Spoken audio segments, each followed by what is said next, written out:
This is the Russian Dynamite, Masha Slamovich. Becca here. This is not America's Sweetheart, Davian. It's Billy Starks. And the super fly guy, Trayvon Jordan. This is the fly side flyer, Jalen Brandon. Hardcore Princess, Jules Malone. Hi there, this is the Bubblegum Princess, Alexia Nicole. This is the Brazilian Wonder Woman, Christy Jane. This is the baddest black belt, Chennai Kai. This is Kid Bandit. The smash hit Joel Bateman. This is Robin Renegade. Cody Hawk. Brutal Bob Evans. And you are listening to Wrestling with Entertainment, one of my favorite podcasts in the whole wide world.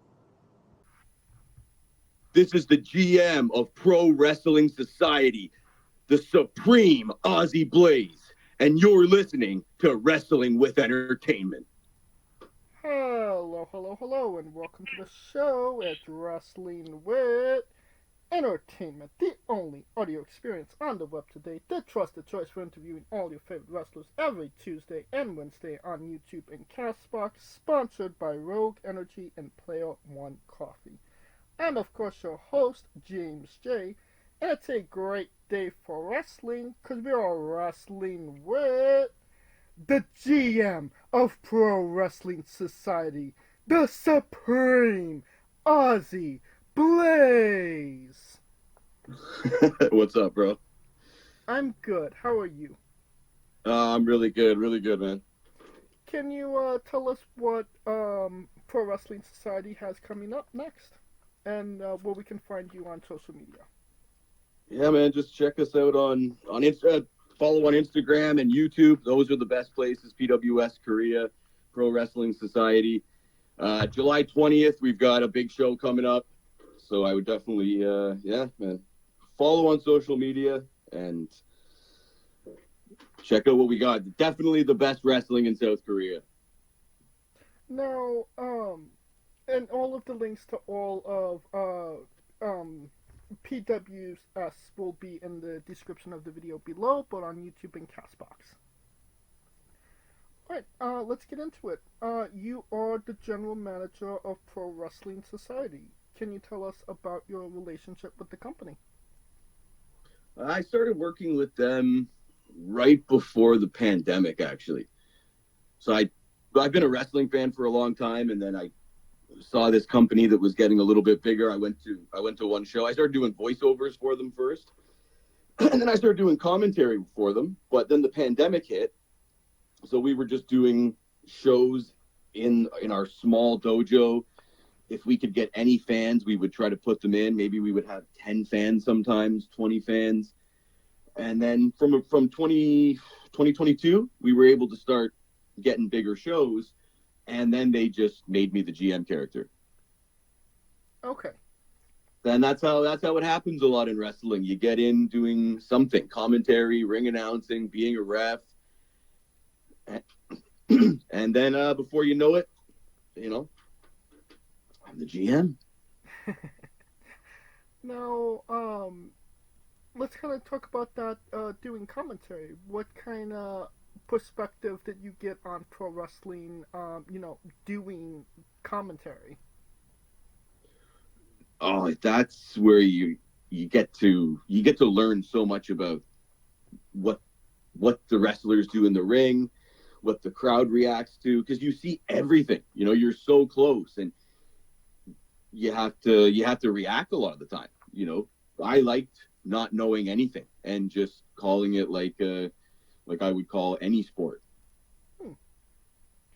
And now, I just out of curiosity, you are not South Korean. You are Canadian.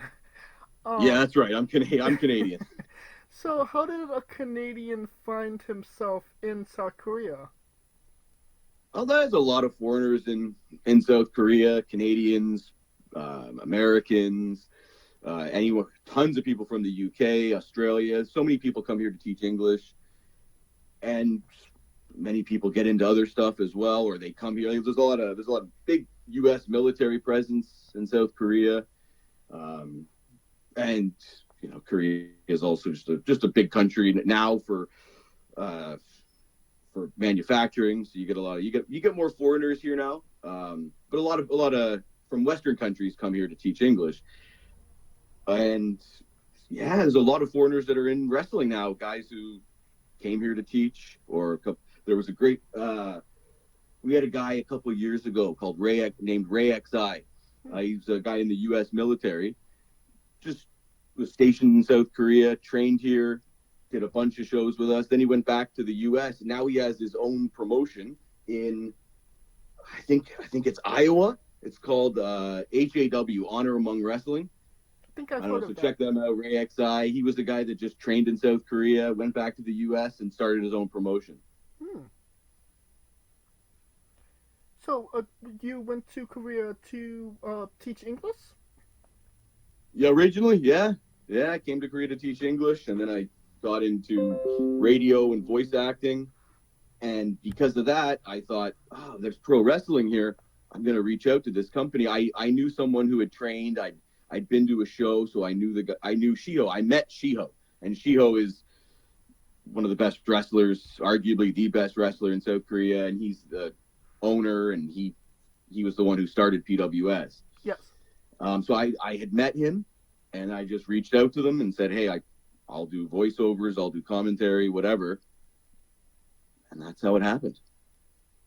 I could definitely understand radio. You do have a great voice for radio, I will say. Yeah? Do you think I have a face for radio too? Well, this is an audio. Some people might say it, but it helps. It helps to have an annoying face when you're a heel. That it does. But going back to Pro Wrestling Society, you are a part of a new era. Can you tell us about the new era of Pro Wrestling Society? Well, I would say the biggest thing is that we have a new venue, and it's a training center, but also that's where we put on shows.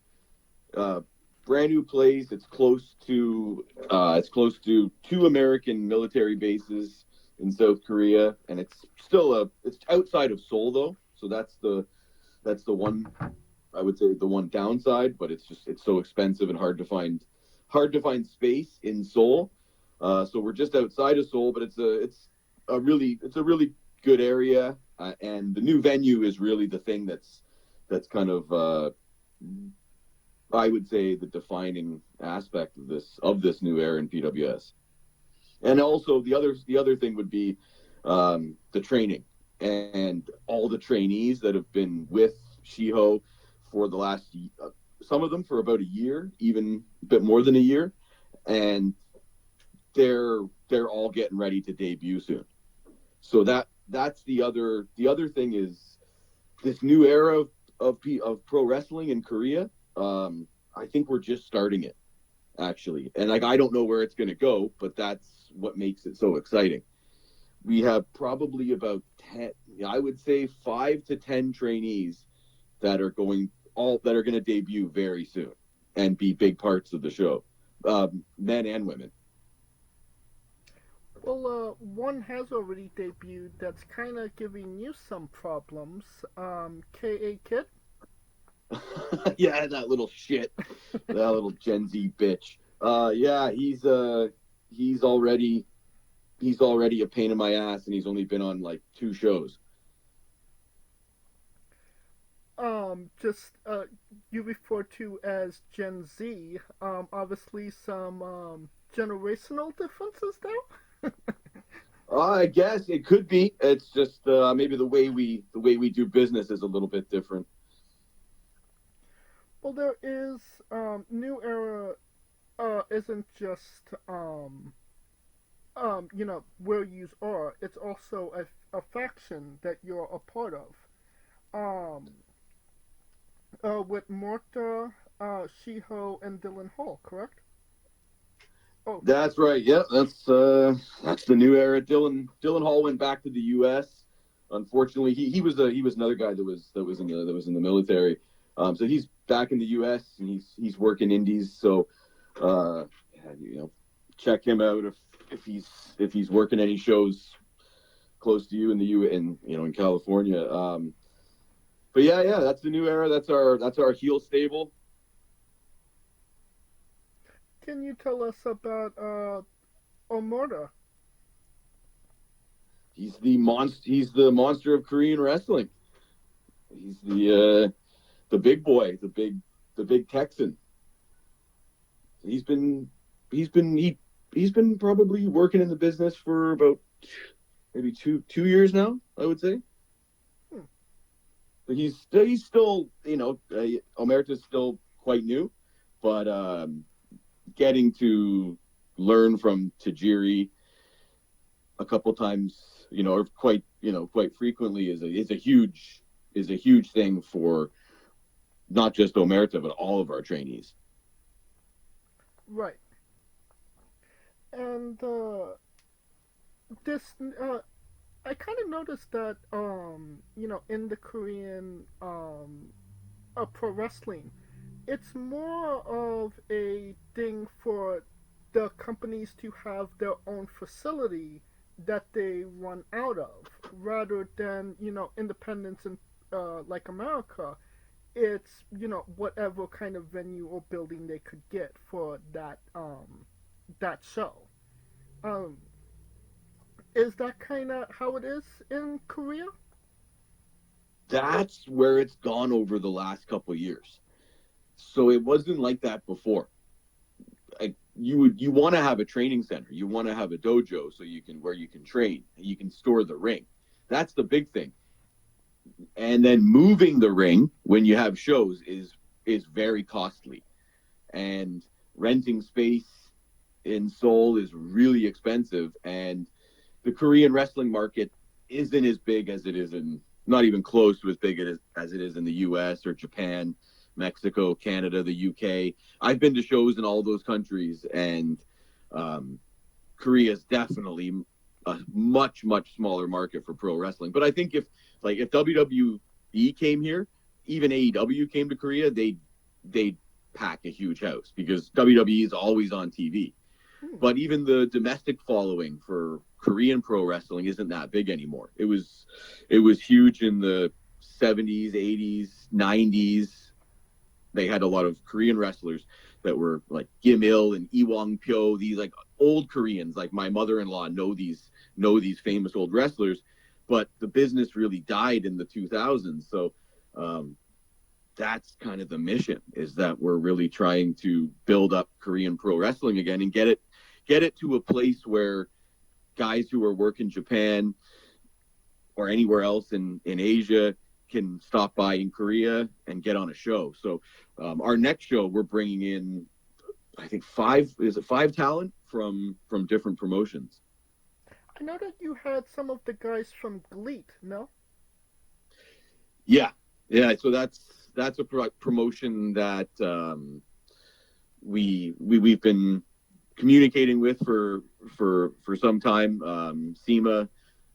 SEMA was on AEW. I'm not sure if you know SEMA. Yes. He's one of the main guys in GLEAT. So him and Shiho have definitely been in communication, and we were able to book Czech Shimatani for a show, in May, and what a talent he is. And yeah, GLEAT, if anyone, I'm sure a lot of your listeners listen to New Japan. GLEAT is a great promotion, and we really, really are looking forward to working with them further. Okay, so it's and also, yeah.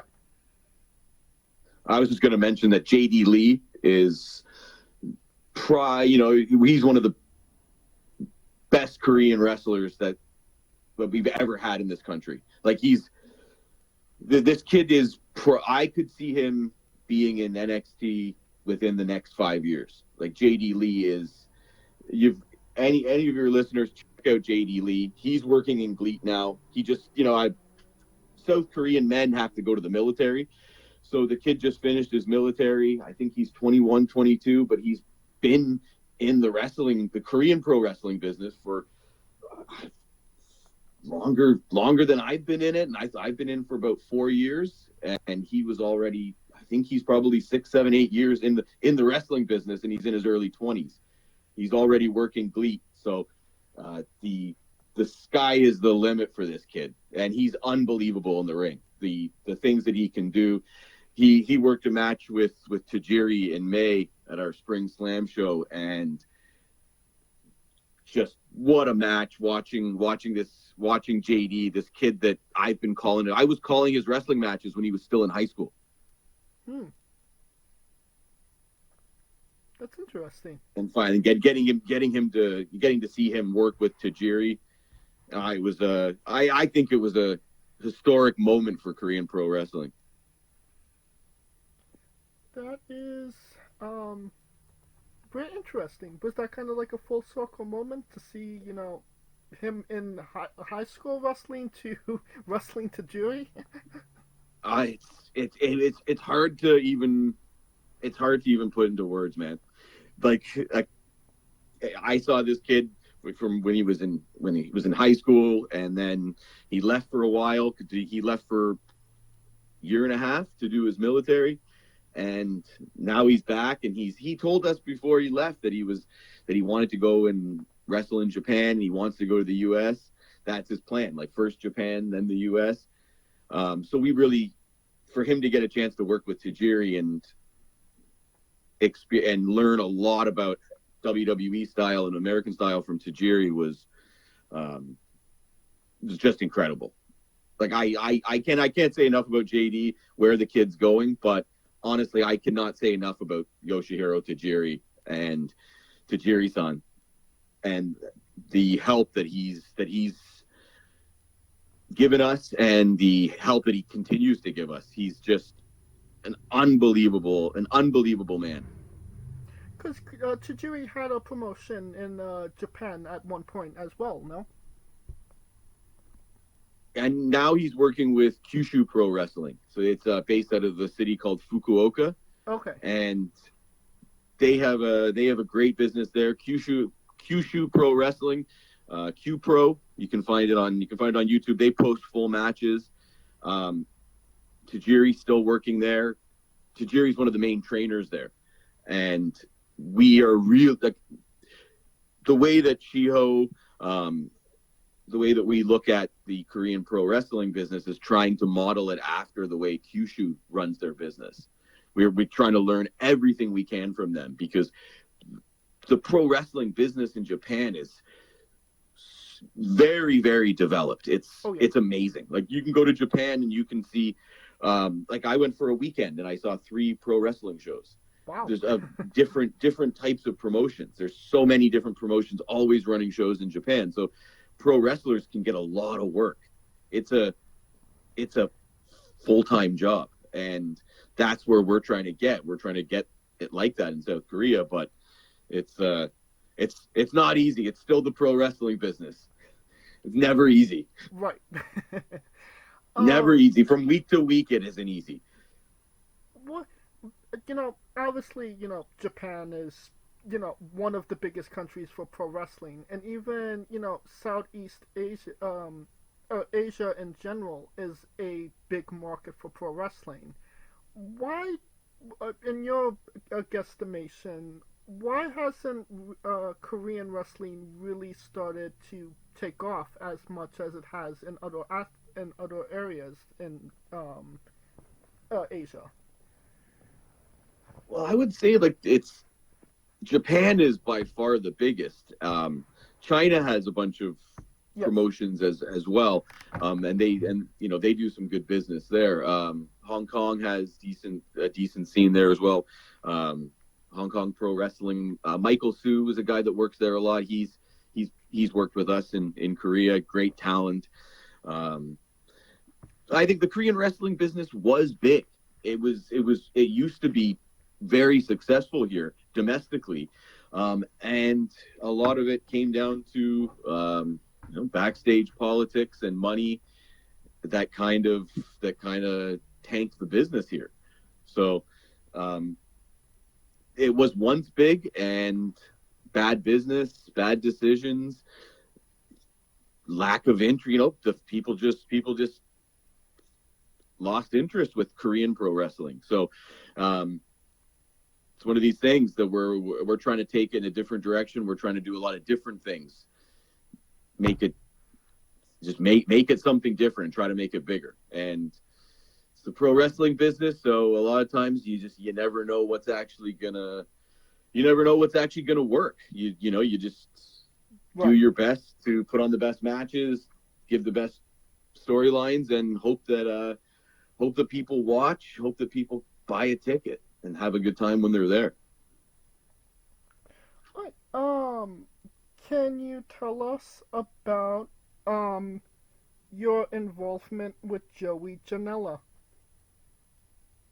Yeah, Joey came to South Korea in 2022. That was a huge show for us because that was our biggest show back after the pandemic. And yeah, Joey's he's fucking crazy, man. There's nothing else I can say. Him and he worked Joe Kyung Ho. His nickname is the best wrestler in Korea, and he's been working for 15 years. Worked Japan, bunch of different countries. So Joe Kyung Ho versus Joey Janela. That was still the craziest match we've ever had by far. What did you think about it? I'm sure you've seen the clips. I did, and you took a couple nasty bumps yourself. Yeah, Joey smacked me. I didn't take the worst of it though. Joey definitely knew that Joe Kyung Ho was trained by Masato Tanaka. That was a big part of the story we told for that match, and it's 100% true. Joe Kyung Ho trained in Japan under Masato Tanaka, and Joey put a lot of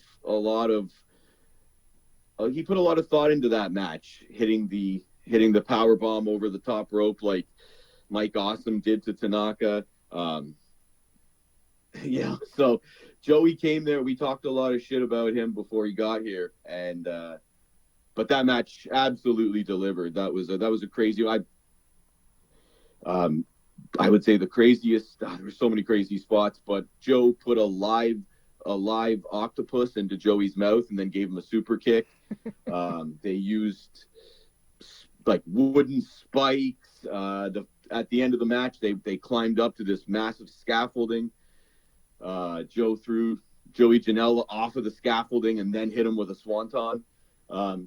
Just a crazy moment. Yeah, I got punched in the face, but I was still lying there watching all of that happen. Absolute madness. Definitely a high point for PWS and Korean wrestling in general, I would say. Well, let's, he was the other combatant in the match, and he is your current PWS champion. Tell us about Joe Kyung Ho. Joe Kyung Ho is not our current PWS champion, actually. Joe lost to Nozaki Kodai, who works in Kyushu Pro Wrestling, trained by Tajiri. Him and Joe had a incredible match. I definitely checked that match out on YouTube. Joe Kyung Ho versus Nozaki Kodai. It's probably my favorite match we've ever had in PWS. Just seeing these two big beefy boys beat the shit out of each other and swantons and spears and moonsaults. I just that's the pro wrestling that I love. And Joe Kyung Ho he really was the guy that's been carrying Korean pro wrestling for the last decade, I would say. And Joe's also a commentator. So I mentioned that WWE is really big here. It's all on TV, Raw, SmackDown, everything, all the pay-per-views, and they're all just on regular Korean TV. Joe is the Korean commentator for WWE. Interesting. So he's on he's the Monday Night Raw commentator in Korean.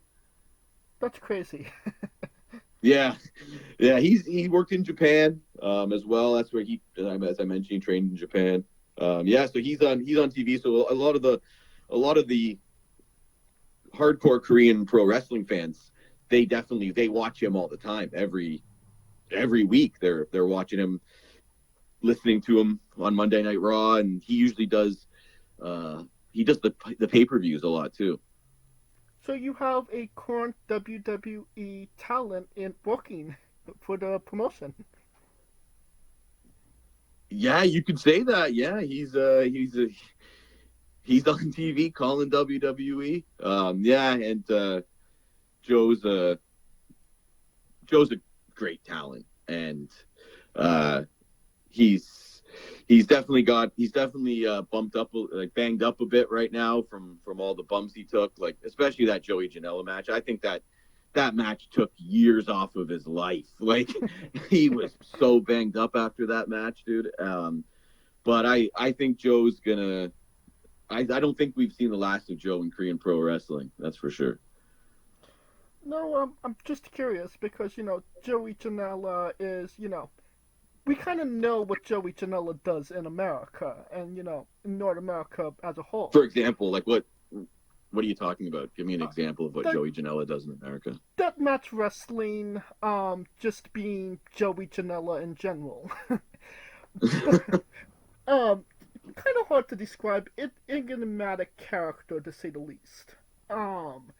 But how did, the Korean fans respond to somebody like Joey Janela and, his interesting way of pro wrestling? Because, he is more of, the deathmatch style of wrestling.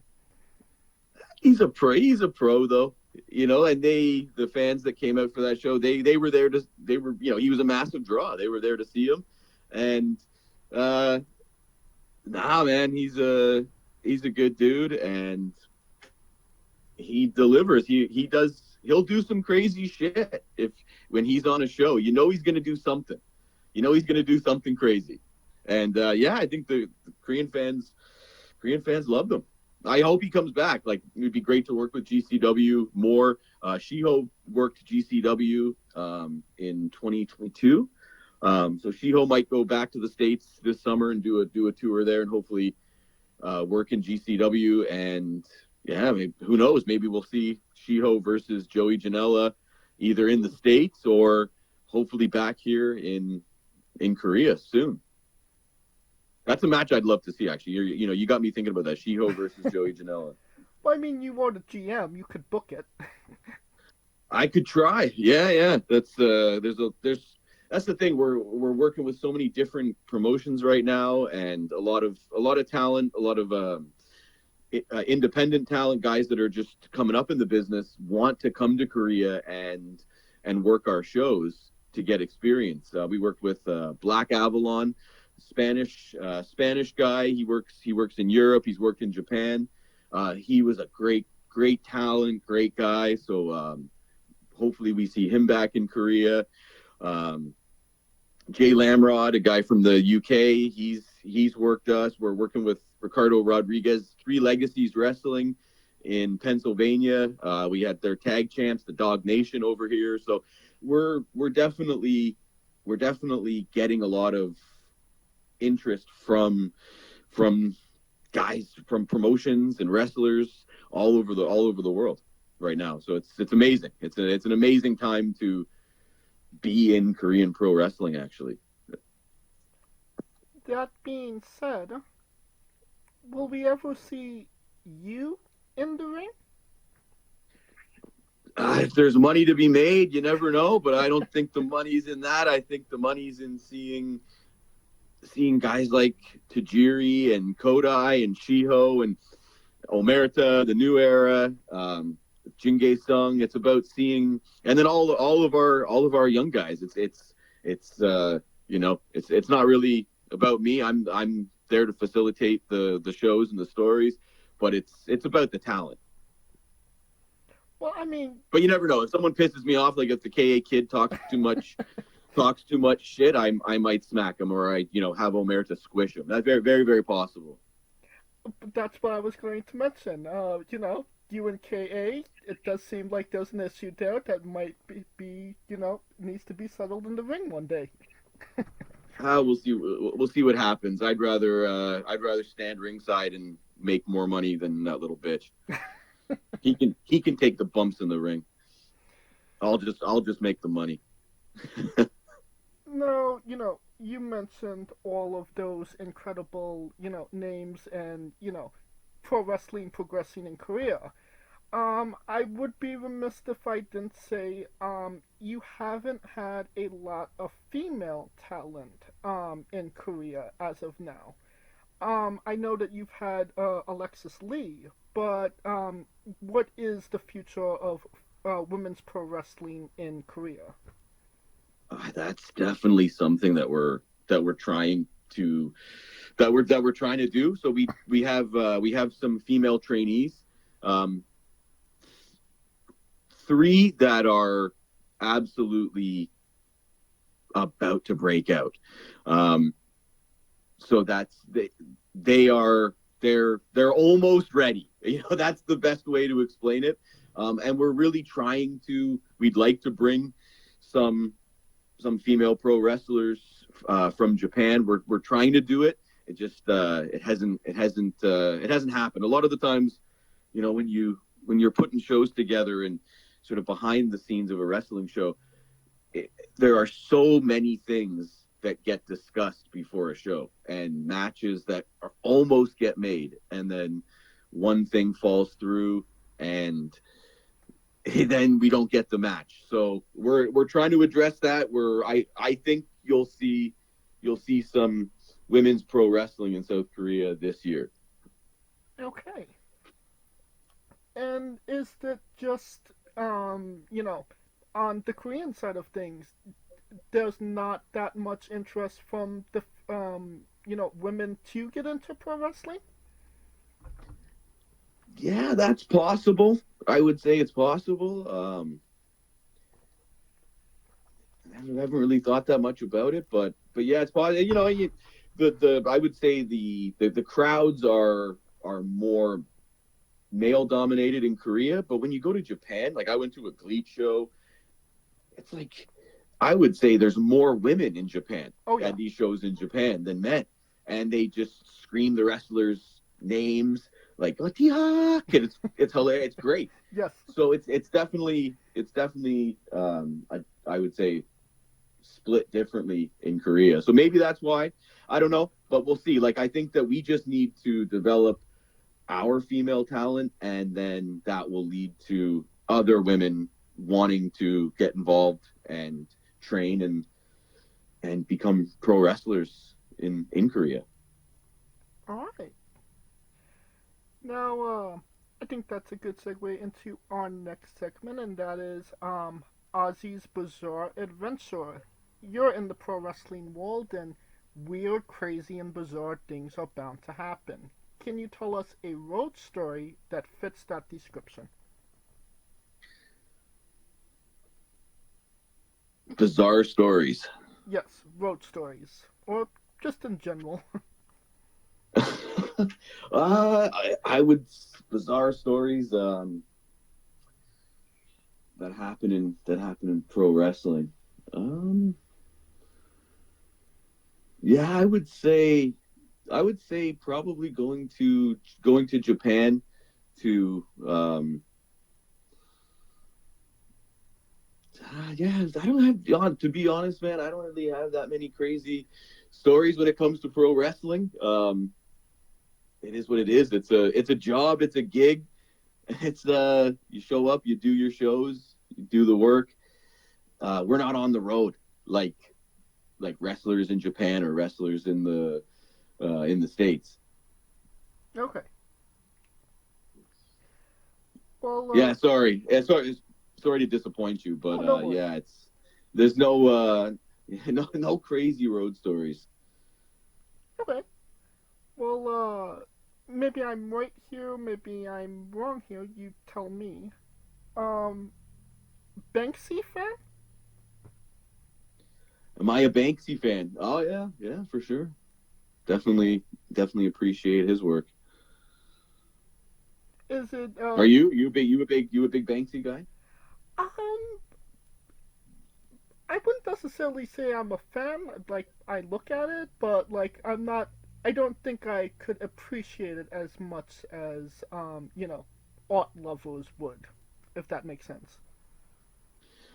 Yeah, man. To each their own when it comes to art. are you just a fan of art in general, or specifically Banksy? Banksy's one of them. I just like to go to art galleries if I'm in a. I just find that's a fun thing to do. But yeah, art, pro wrestling. I like going to shows. I like going to events. So art and pro wrestling definitely. I don't know. I guess they go together so in some ways. I gotcha. Well, speaking of events, you were at one of the biggest. You were at WrestleMania 6, no? Damn, how did you know that? How did you know that? I didn't tell you that. Yeah. I was at I went to WrestleMania 6. I went to WrestleMania 18 as well. Both of the big WrestleManias in Toronto. I saw Hulk Hogan lose both times. Yes. Both times I was devastated. So you were leaning towards Hogan rather than Warrior. For some reason, and I wasn't a Hogan guy when he worked with when it was the Mega Powers. Still am. I'm still a huge Randy Savage mark, the biggest. I loved Macho Man. If you think about that feud in the late '80s, how did Macho Man become the heel? Hogan tried to fuck his wife, and that made Randy a bad guy. So even as a 6-year-old kid, I'm like, why is everyone supporting this fucking guy? Like, poor Randy. That was my opinion then, and it still is now. But then I don't know, for some reason I switched to Hogan for WrestleMania 6, and Warrior 1, he broke my heart. I mean, that is one of the more, I don't want to say more memorable, but it was one of the more, it has been a very memorable WrestleMania for that specific reason. And just considering, who else was in the crowd that night, knowing that you are in pro wrestling now, what does that memory kind of mean to you now? You mean that Edge was there? No, that you were at WrestleMania and now you are in pro wrestling. Man, it's crazy. It's just it's how life is. You gotta just take chances and put yourself out there. Sometimes you never know what can happen. So I always loved pro wrestling. I got back into wrestling when I went on a trip to Japan. I think it was maybe 2015, 2016. I just took a trip to Japan. I went to this city called Kyoto. It's beautiful. And I saw there was pro wrestling there. I was into wrestling, but I wasn't I would just kind of follow it online and check the results, that kind of stuff. But there was a New Japan, a house show, and I went to it, and I knew a little bit about New Japan. I knew there was the Bullet Club, and the wrestlers were just walking into the venue. It was a small venue. The Young Bucks came up to me and were like, "Hey, thanks for coming to the show," and I didn't really even know who they were at the time. It was Kenny Omega was on that show. It was the light heavyweight tournament that they have in Japan every year. Super Juniors. Yeah, the Super Juniors, right. You know what the crazy thing is on that show is the guys that stood out for me were Tama Tonga and Ricochet. Now they're both in WWE. So that's crazy for me to see that. And just to, meet the Young Bucks and then see them on AEW. That's a crazy thing. And then now that kind of got me to think, okay, I love pro wrestling again. It kind of really got me loving pro wrestling. And then I went to Wrestle Kingdom, went back to Japan, and I went to Wrestle Kingdom and saw the Nakamura Ibushi match. Damn. That was a crazy. So if I've been to big wrestling events, maybe those are my personal road stories. It's just me going to shows. And that was, I would say that Nakamura Ibushi match, just the atmosphere was comparable to Hogan Rock. That was the other big match that I was at. And I would say the atmosphere for those two matches being in big baseball stadiums was insane. And just from my perspective, it's crazy that I'm not envious that I didn't get to see Rock and Hogan live, but I am kind of envious that I didn't get to see Nakamura and Kota Ibushi. You don't like Hogan or you don't like The Rock? No, I like them, but like I wouldn't necessarily. It doesn't hurt my feelings that I wasn't at that event. But Dude, it was like the atmosphere was insane. Toronto has always been a Hogan town. oh yeah, the I've next seen night Hogan was so many incredible. times. Pardon me? The next night was insane for Hogan. Oh yeah, it was. I was a little bit disappointed that the NWO beat him up at the end of that match. That pissed me off. That even at the time, still does. But yeah, crazy atmosphere. The very first wrestling show I ever went to was Maple Leaf Gardens in Toronto, and the main event was Hulk Hogan versus Akeem. Damn. You remember Akeem, the African Dream? Oh, yeah. And I was a huge honky tonk man, Mark, when I was a little kid. For some reason, I don't know why. Kids just will gravitate towards weird characters, and honky tonk man for some reason was my guy. I think he worked Bret Hart. That was before I really realized, oh, I'm Canadian. I have to like Bret Hart. But I do. And, at that show, the Blue Blazer was on that show as well. Oh, wow. And that was, Blue Blazer was Owen Hart. I don't know. I can't remember who he worked, but my favorite Canadian wrestler of all time is Owen Hart. Absolutely. Owen's my guy. And you mentioned getting back into wrestling around 2016, and it's kind of crazy because from 2015 to like 2019 was just a great time to find alternatives to WWE because WWE wasn't necessarily doing their best work at that time. For sure, that's definitely why I lost interest in pro wrestling. You're absolutely right, man. Oh yeah. And you see where the business is now. It's completely changed. It completely did a 360 where WWE is doing the best business and the smaller places aren't necessarily. I loved Ring of Honor at that time, and like Ring of Honor is like the island that people forgot about now. Yeah, that's how the business goes, right? And there's a lot of options in the U.S. What promotions do you normally check out? You said you're in California, right? Yeah. It's crazy to say, but I like Limitless Wrestling. I try to check out what they're doing once in a while. Just that I look at more often than none. Which is kind of crazy, is a promotion in Edmonton, Love Pro Wrestling. Really? Yeah, they have some incredible wrestlers in Edmonton, Alberta right now.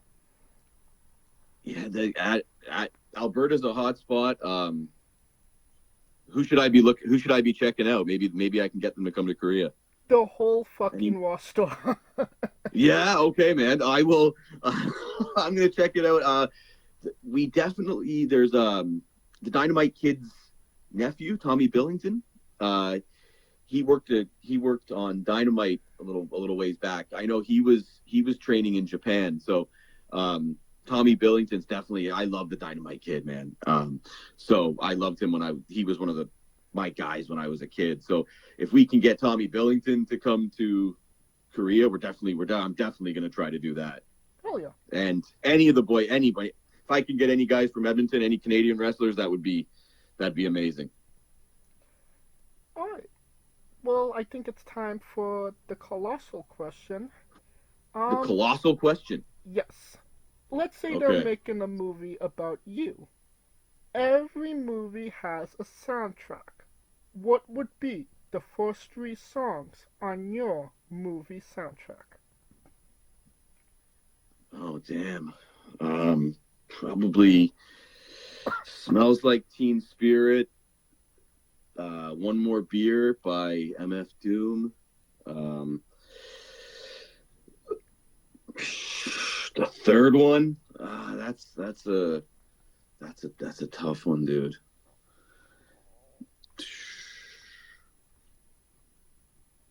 That's a tough one. I don't know. I don't know what the third one is. Probably something by Wu-Tang, to be honest with you, I would say. Okay. But I don't know if that would be my story. You never know. Fair enough. Yeah. But I mean, you still have two great songs on there anyway. Yeah, I'll start with that and then see where the. I don't think there'll be a movie about me though. Hey, you never know. Now that we have the soundtrack down, everybody knows you get the soundtrack first.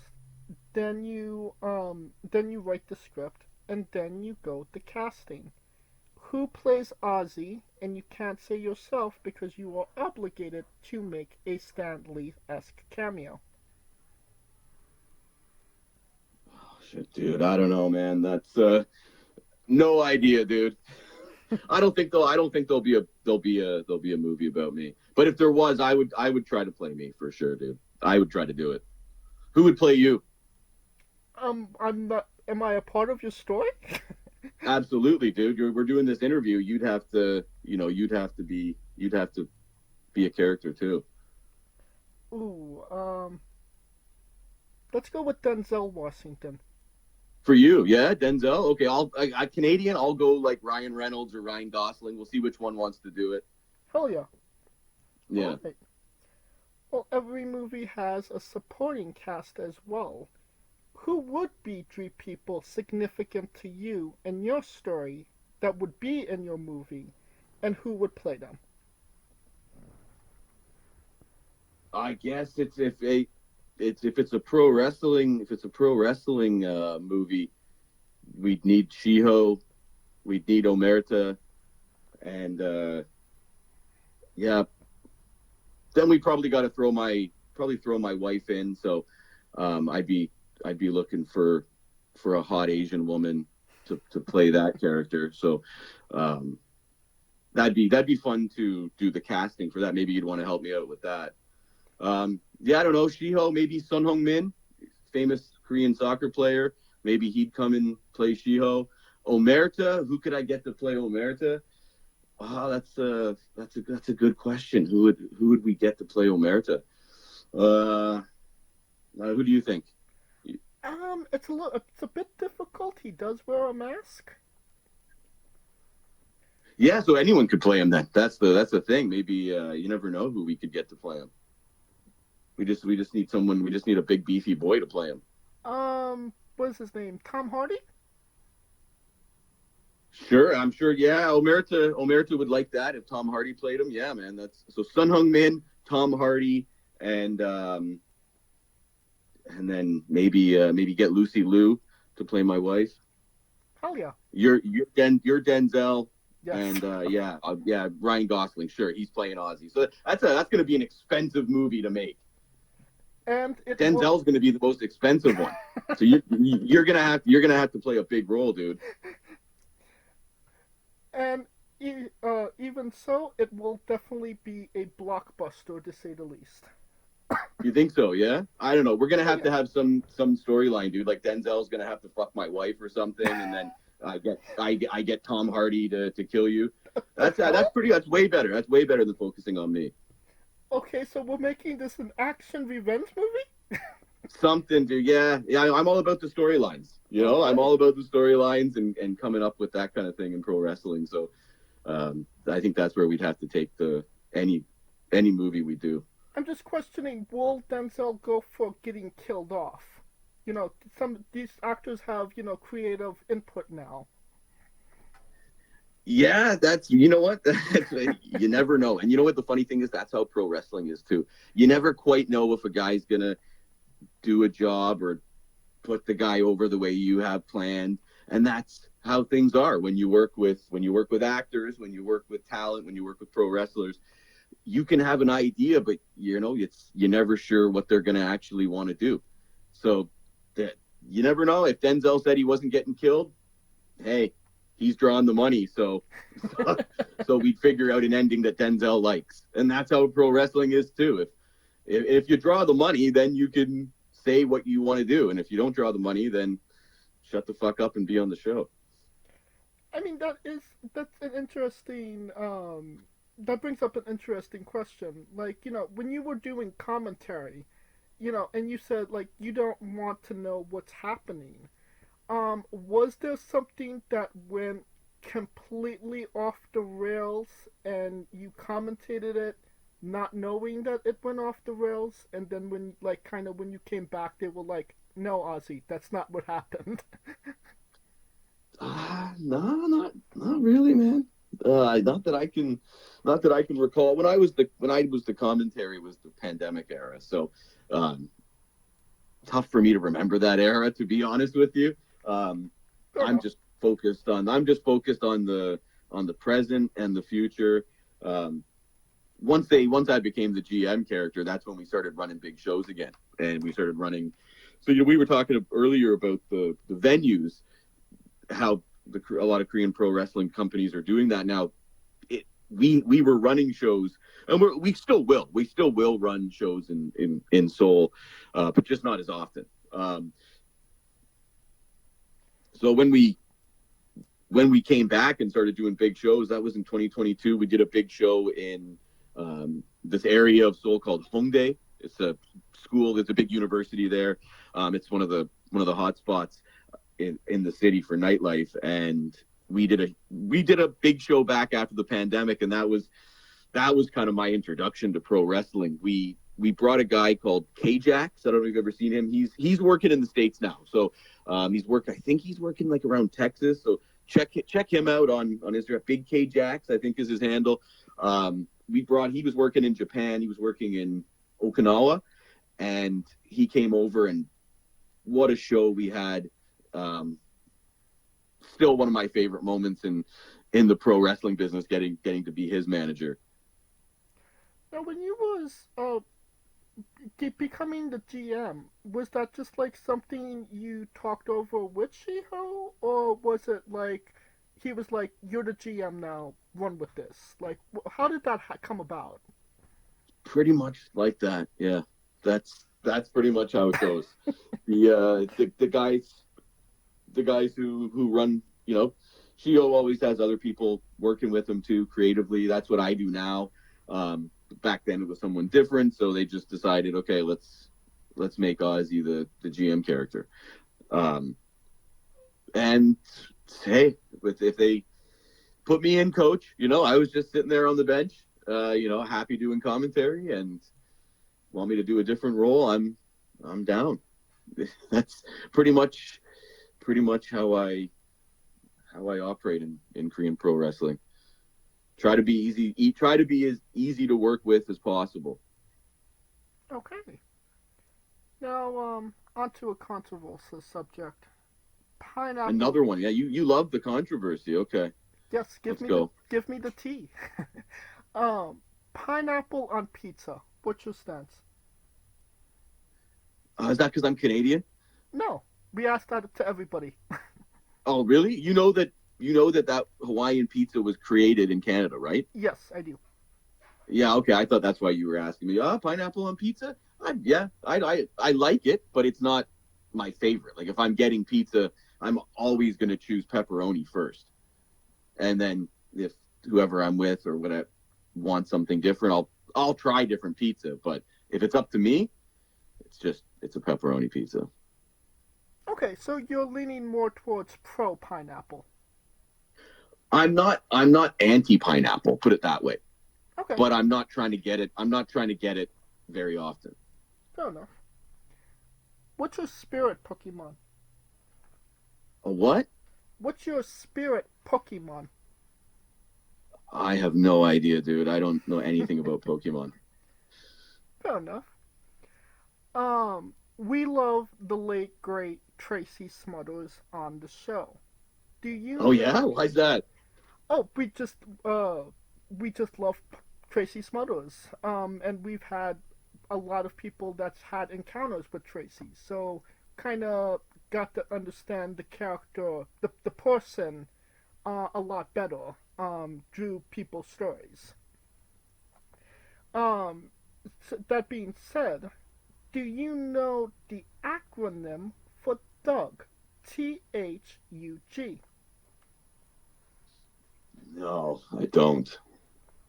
T is for terrible, H is for hell, U is for ugly, and G is for jail, 'cause a dog can't spell.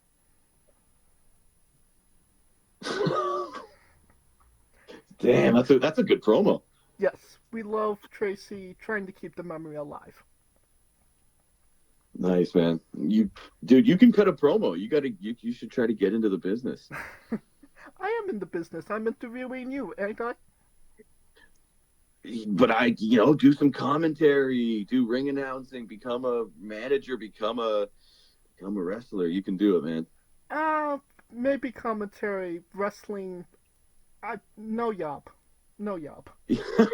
No, commentary's where it's at, dude. Commentary and managing. To be honest, like, commentary was amazing. I'm sure I'll do it again. I just wanted to be a manager, like old school 80s style manager. That's the shit I love. I just think it's, when I watched pro wrestling when I was a kid, that the managers were funny to me. Oh yeah. So I just I'm too old to be taking too many bumps, and I don't want the pain. I want a painless life. Agreed. So I'll just talk shit, and I'm sure I'll get my ass kicked from time to time. Right. You talk shit and let the other guy get beat up for it. Yeah. Exactly. Now, weirdest question you'll be asked on a wrestling interview, hopefully. Oh shit. Okay. Hopefully, you hope it's the weirdest question. Hopefully. I mean, there's some weird questions out there. Yeah. You are the GM. Would you ever consider booking a Rock to wrestle on your event? Not Dwayne Johnson, not the country, an actual physical Rock. Would I book a Rock to work on the show? Yes.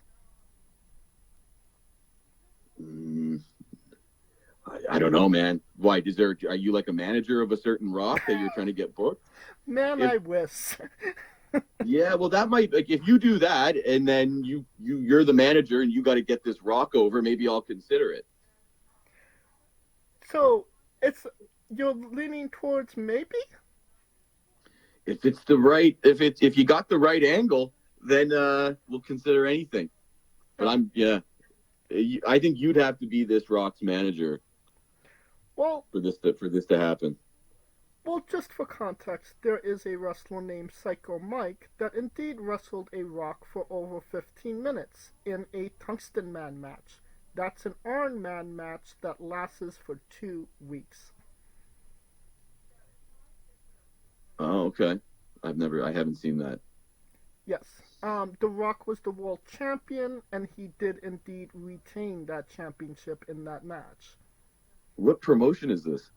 It was like a sketch comedy wrestling backyard pro. Okay. Yeah, I don't know. I just don't have a lot of time to be checking out all that stuff. Sounds good though.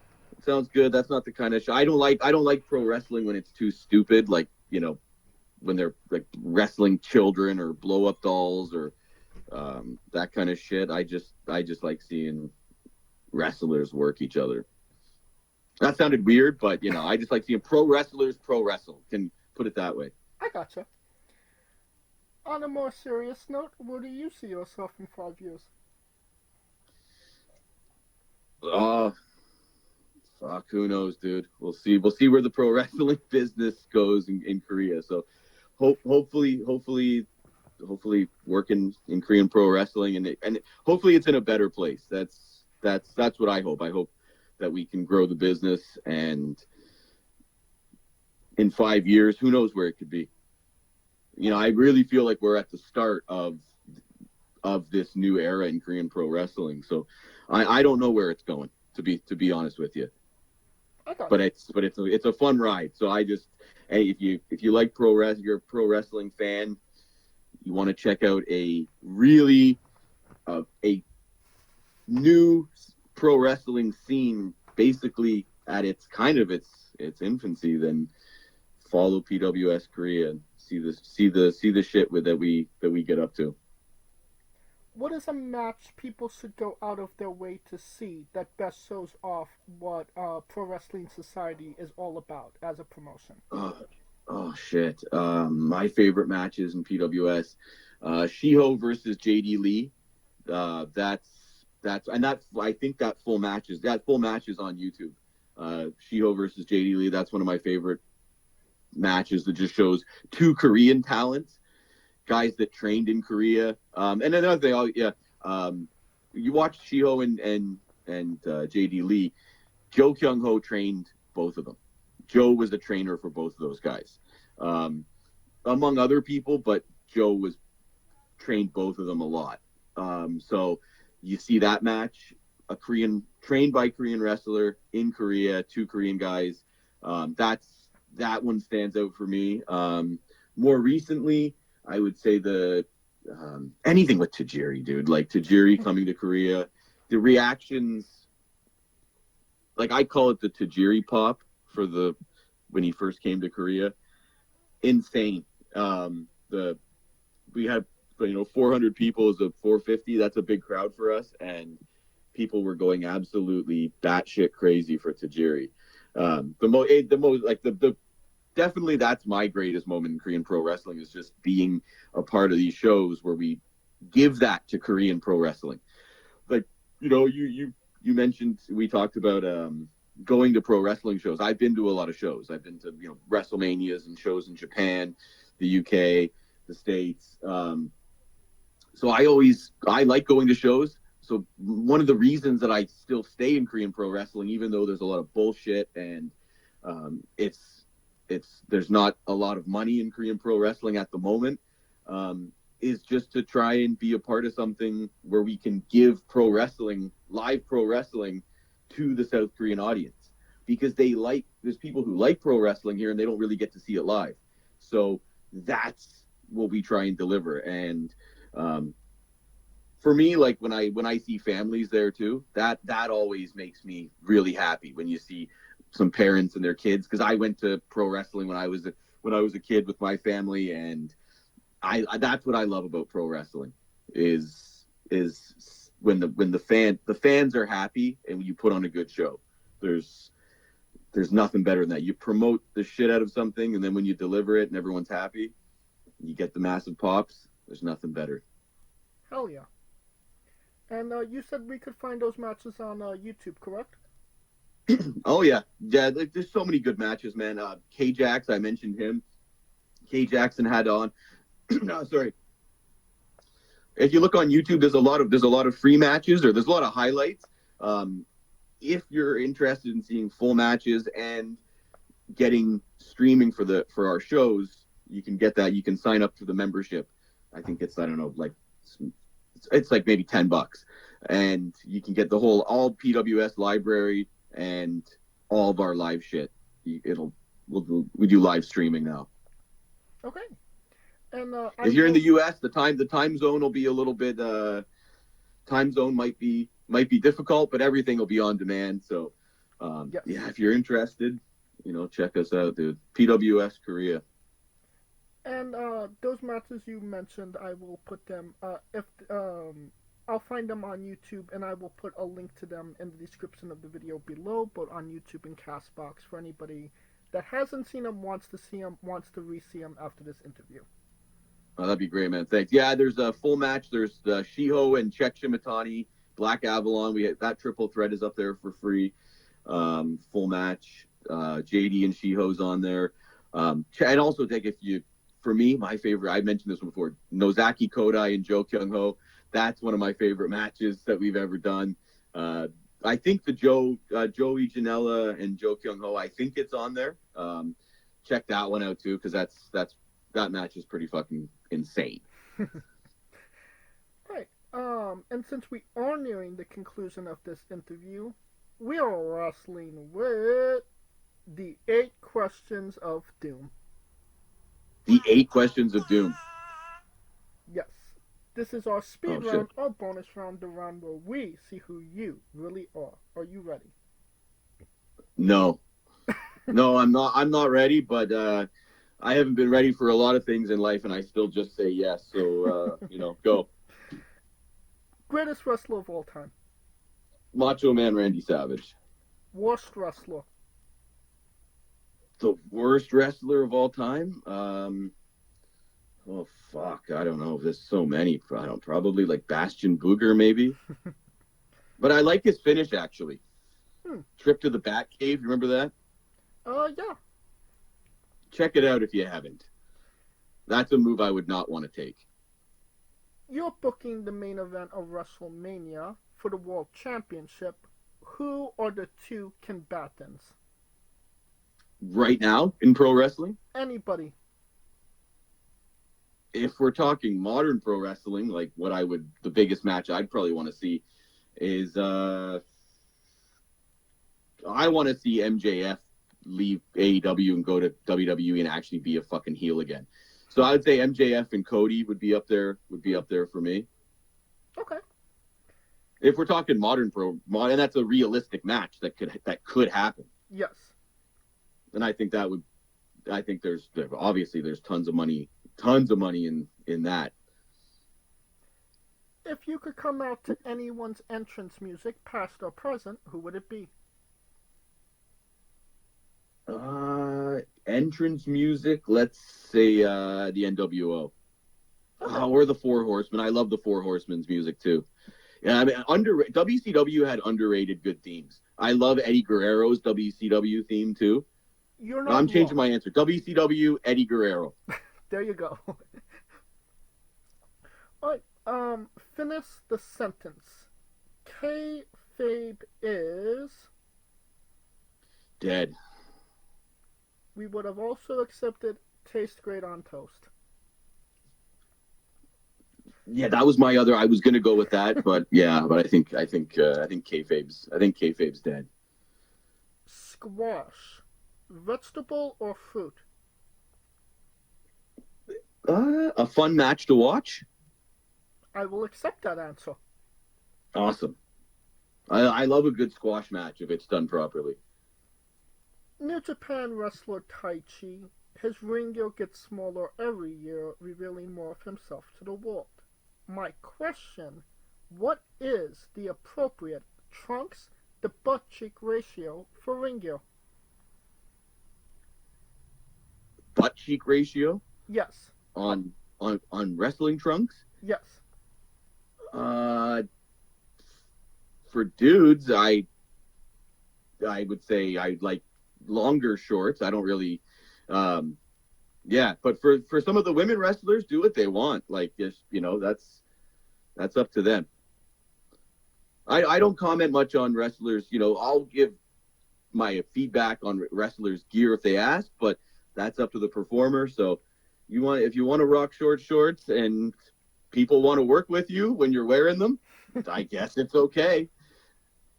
Rikishi made a lot of money with a thong, and a lot of guys worked with him because they were making money from it. Oh, yeah. If you make money and you're good, then you can wear whatever you want. If you're not good, then, Yes. If you go outside the box too much, I'm not fucking working with that for $50. That's what happens. Like, I don't blame anyone for that opinion. But do you have an opinion on that? What's the proper butt cheek ratio for shorts? I have no for opinion. Trunks? You just asked me that question, but you have no opinion on it. You've definitely thought about it. Honestly, do what you want. To each your own. Yeah, that's what I'm saying too, man. I'm with you on that. Yeah. And the last question, the main event, the thing everybody wants to know. Have you ever had a conversation with a stranger in a supermarket about Darby Allin? No, I've never done that. I've had a lot of conversations with people in supermarkets in different countries. I don't always understand what everyone's saying, but Darby Allin's never been brought up. And that is the correct answer. Okay, sweet. And that will conclude this interview. Thank you so much for coming on and doing this with me. No worries, bro. Thanks for having me. Absolutely. And once again, where can we find all things Pro Wrestling Society on social media? PWS Korea, YouTube, and Instagram. That's the best place to follow. If you sign up for the membership, if you want to get the streaming and all the library from all the years, it's like five years of PWS content on there. And we put lots of stuff. We put lots of highlights and free matches online as well. So yeah, man, just everyone out there, check us out. And if you like it, you like it. If you don't like it, you're a stupid fucking mark. There are marks for not like for yes. If you don't like PWS, you're a fucking mark. Yes, exactly. That's what I'm saying. All right, and where can we find you personally on social media? Instagram Supreme Ozzy Blaze, I think. Yeah, you'll find me on there. All right, and you don't have to go looking for it. All of the links to all Pro Wrestling Societies will be in the description of the video below, both on YouTube and Castbox. Simply click the link. A new tab will appear on whatever device you are on. You have no excuse. Give them a damn follow. Of course, thank you for listening. If you like what we're doing, please like, subscribe, comment, both on YouTube and Castbox. This was sponsored by Rogue Energy and Player One Coffee. Join us tomorrow and Wednesday for new incredible interviews, and follow the show at Wrestling with E, both on Xthread and Instagram for information on who we're interviewing, when we're interviewing them, links to those interviews, and so much more. Follow me personally at JamesJ993. Alright, when I say Wrestling With, you say entertainment, okay? Alright. For our very special guest, Ozzy Blaze, Coleco Yacht, Scooter Dust, I'm James J, and this has been Wrestling With Entertainment. Hey folks, this is the Colossal Mike Law, and you are listening to Wrestling With Entertainment.